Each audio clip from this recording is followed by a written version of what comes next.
O fe mor ifanc. Helo pawb, Jeddydd yma, unwaith eto, what is happening, shwt mae pethau? Shwt mae pethau gyda fi? Wel, ys neb byth yn gofyn. Wel, 2 awr yn hwyrach. Nes i mynd lawr y siop, o nes i ddod, a ti'n just gofyn am i fi. O, dwi'n gofyn i fi. Yn hwyrach fydd.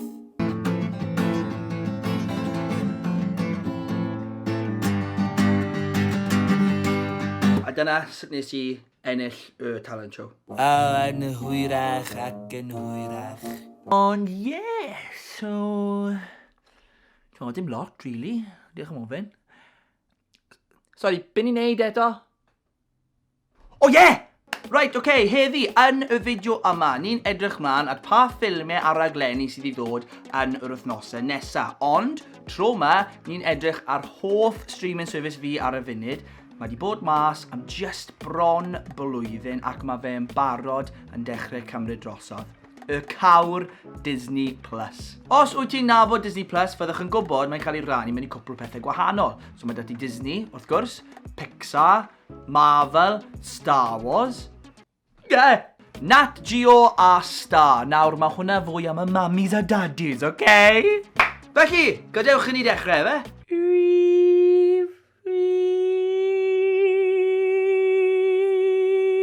Mae fe'n stori fresh, newydd. Stori am y filan mwyaf creulon erioed. Cruella. Stori greiddiol am Cruella de Vil. Nawr, yn gyntaf, dibynnu pryd chi'n gwylio'r fideo yma, all y ffilm yma fod allan yn barod, felly... off we go. Wel, ceri wylio fe. Mae Disney yn neud live-action remake arall. Mow nawr angon fi'n gwybod beth chi'n feddwl, right? Pam nag nhw jyst gallu gadael pethau fel ma nhw? Mae fe'n glasic. A fel arfer, swn i'n cytuno. T'mod, jyst edrych ar y Lion King. Ti'n methu gwella rhywbeth sydd yn barod yn berffaith. Fel ni. Ond dydy hyn ddim yn wir yn yr achos yma. Yn syrenu enillydd Academy Award am ei perfformiad yn La La Land, Emma Stone. Ffilm wedi ei sefydlu yn Llundain yn y 70au yn ystod cyfnod punk rock ac yn dilyn Estrella de Vil. Menyw ifanc sydd eisiau fod yn gynllunydd ffasiwn a'r llwybr mae hi'n ddilyn sy'n arwain hi I fod yn droseddwr byd enwog Cruella de Vil. Devil? Get it?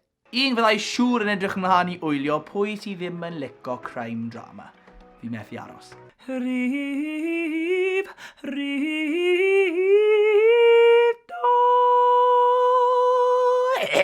Yn ail, ffilm Pixar newydd sbon sydd yn dod allan ac mae hwnna'n wastad yn gyffrous. Ac eto, nid prequel, nid sequel, stori greiddiol newydd. Ni'n fresh ar y channel iddi. Luca. Ac yn ôl edrych ar y trailer, mae'n edrych fer stori ddoniol, emosiynol ac un llawn cyffro. Yn Croeso, tref lan môr ar yr Italian Riviera yn yr Eidal. Mae yna fachgen ifanc o enw Luca a'i ffrind gore Alberto. Maen nhw'n treulio'r haf yn cael antur ond yn cuddio cyfrinach mawr. Mae'r ddau yn fwyst filod y môr. Sea monsters. Mae'n Nid y rai scary. Yn byw yn y byd o dan y dŵr. Stori comedi yw hwn, y ddau yn chwilfrydig am byw uwchlaw y môr a maen nhw'n angen cadw eu cyfrinach yn saff achos tref pasgota yw Croeso wrth gwrs.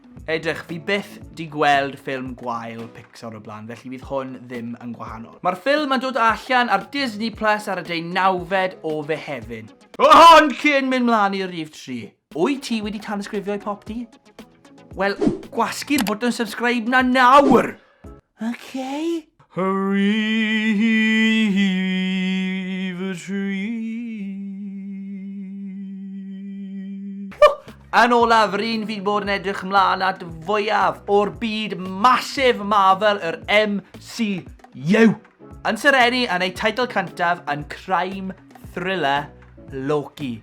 Mae fe'n edrych yn gwych. A hyd yn oed, os wyt ti heb gwylio un ffilm Marvel o'r blaen, fi'n sicr fyddwch chi gyd yn mwynhau'r gyfres crazy yma. Felly, falle bod rai o ti'n cofio Loki yn marw yn Infinity War?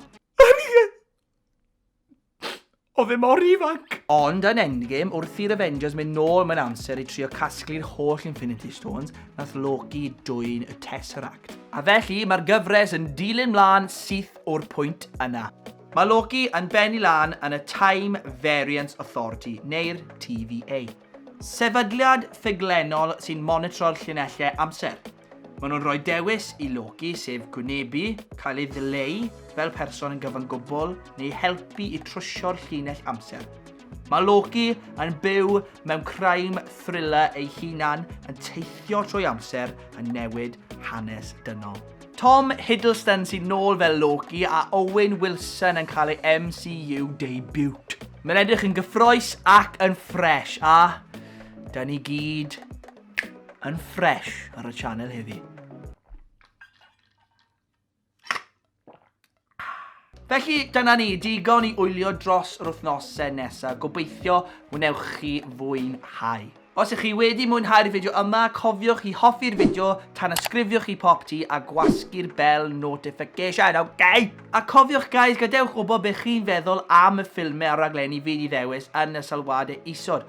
Os na unrhyw beth arall ar Disney Plus ddylen ni sôn am? Neu, be yw eich hoff peth ar Disney Plus? Gadewch i fi wybod lawr fyna. Mae welech chi gyd yn y fideo nesaf siŵr a fod. Ond tan hynny, ta-ra!